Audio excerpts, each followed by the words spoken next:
Hello everyone, and this is my review on the new Death Wish remake that stars Bruce Willis.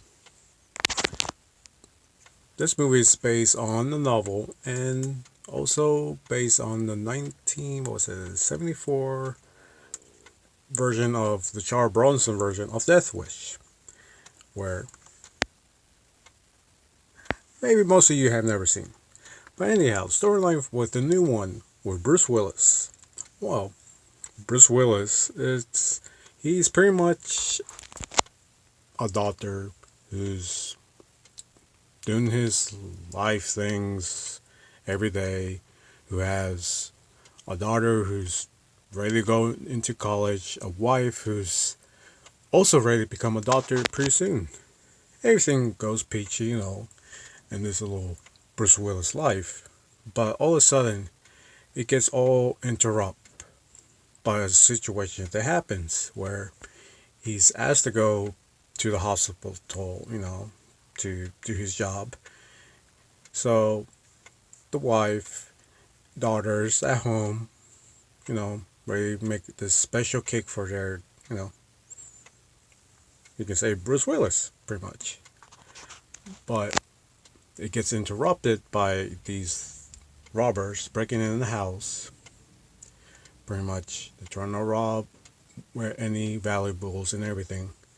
But things don't go well. Pretty much, the wife gets killed, daughter barely survives, ends up being in the coma. So Bruce Willis, he's like asking the cops, detectives, it's like any leagues who did this. He wants justice, right? The cops are doing everything they can. But Bruce Willis is like, this is my family. And every day he hears on the radio, sees on TV, he sees almost every day at work when a new body's getting dragged in with bullet holes in her, cops, where Bruce Willis pretty much snaps. Pretty much snaps like, hey, cops ain't doing nothing. You know what? I'll take the justice on my own hands. I will find these killers if I have to go through hell. So he ends up getting a weapon, trains himself how to use the weapon, and now he's going on the streets trying to find out who pretty much did what they did to his family. Pretty much vengeance, all that. And that's pretty much the storyline for Death Wish. Okay. Versus, I never read the novel, I'll admit this, but I've seen the Charles Bronson version numerous times. Nothing's a difference from the movie that much. I mean, I would say this: the newer version is directed by Ethan Roth. Most of us who started seeing his movies are Rear War, and when the first time I heard he was remaking this film, the guy who did this, Cabin Fever, yeah, probably one of the best films ever for a lot of us. Real gory and mess up storyline. And of course, pretty much his latest one, except Death Wish, it's Knock Knock. Other film that's, you can say, gory, but also a fucked up storyline. With this one, Death Wish, it's pretty much still a fuck up story. It's almost that type of films that's a taboo. There was always a lot of films like these, like in the 70s and 80s, taboo, certain situations that people don't like to touch. They feel like, with the original, I always say this, the original Death Wish, with Charles Bronson, there's actually a rape scene.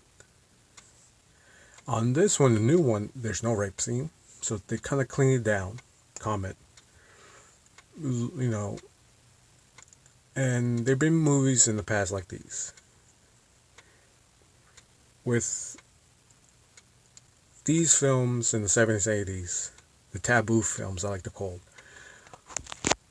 like the new one, the weakness of this new one of Death Wish with Bruce Willis, the story does have little holes. I will admit this. It's like, okay, how could this situation happen? Because in real life it did happen.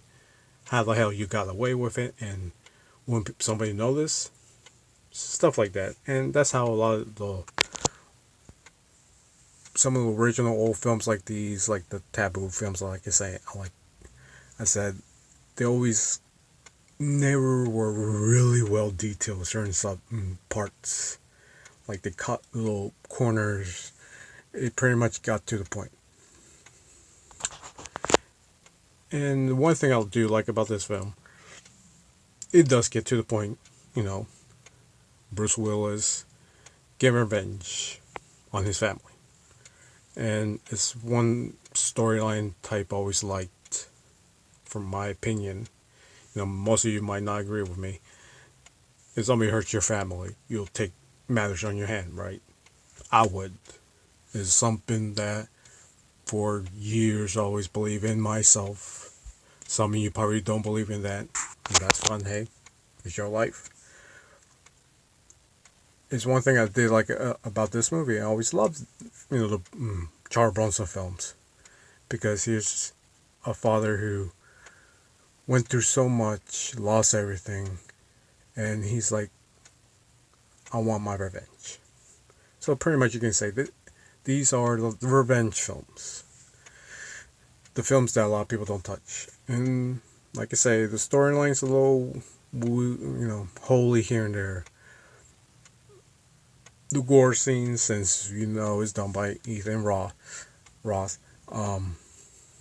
There's a lot of gore. I would say definitely death scenes. There's one death scene I would say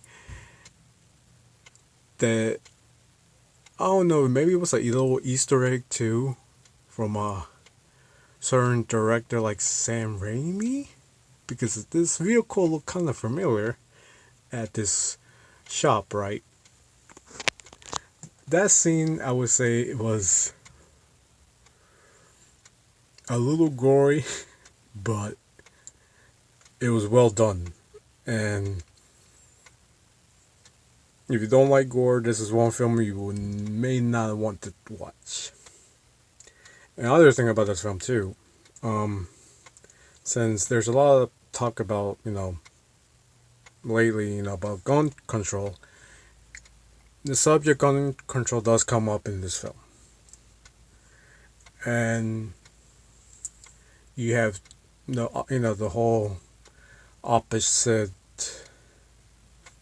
own opinion type moment in the film too, talking about gun control. It's the same thing how a lot of right now here in the United States is going around with the gun control ever since the school shooting. So I would say that's one thing that it kind of, you can say, this movie came out a timing that is almost this mess up subject, okay? And like I say, subjects that people don't like to touch, but right now it is a big subject about gun control. And this is one thing I would say in this film does kind of talk about. Not that much, but it does. They bring up the little subjects about it. Anyhow, do I suggest to watch this film? Yes, if you're a fan of, our boy who did Cabin Fever, Knock Knock. He did a couple movies right now I can't think of right now, but if you like Ethan Roth films, the little dark storyline, gore, do watch it. You like the whole revenge thing, a father taking his vengeance on the bad guys, watch it. If you're one of those people that, I hate to say this, but if you're one of those people, the whole about that right now about gun control, a part of me feels like you shouldn't watch it because you might get a little mad at some of the things they say in this film. I would say that. I would say that. Um, if you've never seen the Charles Bronson films, Death Wish, I suggest watch them. Definitely the first one.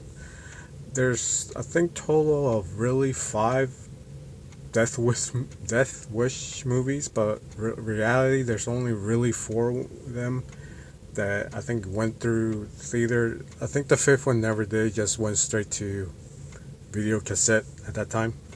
Other movie, if you want to get an idea how the new Death Wish movie is with Bruce Willis, do check the female version that nobody really talked about with Judy Foster, the Brave one. The Brave one has the same subject too. Um, if I had to give the final grade for this movie, I would say at least a B plus. Main reason is because, like I say, the storyline has a little holes here and there. There's scenes that it's unbelievable, but other than that, straightforward film. Get to the point, good acting, and if you like the gory stuff, it's good still. It's well done. That's why I would still say check it out if you can. It probably won't stay too long in the theaters.